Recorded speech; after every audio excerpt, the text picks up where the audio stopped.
India versus England మధ్య జరిగిన రెండో వన్డేలో టీమిండియా చాలా ఘోరంగా ఓడిపోయిందని పాకిస్తాన్ మాజీ స్టార్ ప్లేయర్ షోయబ్ అఖ్తర్ అన్నాడు. ఇలా ఆడితే మాత్రం టీమిండియా వరల్డ్ కప్ కాదు కదా, గల్లీ క్రికెట్ కప్ కూడా గెలవదని షోయబ్ అఖ్తర్ ఓ సోషల్ మీడియా ద్వారా తెలిపాడు. నిన్న జరిగిన మ్యాచ్లో 233 పరుగులకు ఆలౌట్ అయింది. ఆ తర్వాత బ్యాటింగ్ చేసిన ఇంగ్లాండ్ 44.1 ఓవర్లలో 6 వికెట్లు కోల్పోయి 235 పరుగులు చేసి అద్భుతమైన విజయాన్ని నమోదు చేసిందని పాకిస్తాన్ బౌలర్ షోయబ్ అఖ్తర్ అన్నాడు.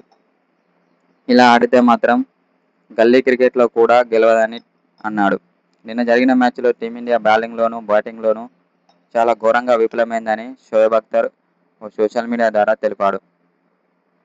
మొన్న జరిగిన టీ20లోనూ అదే విధంగా ఆడారు. అయితే అదే ఫామ్ను వన్డేల్లోనూ కొనసాగిస్తున్నారు టీమిండియా ఆటగాళ్లు. ఇలా ఆడితే మాత్రం టీమిండియా వరల్డ్ కప్ గెలవడం చాలా కష్టమే అని షోయబ్ అఖ్తర్ ఓ సోషల్ మీడియా ద్వారా తెలిపాడు.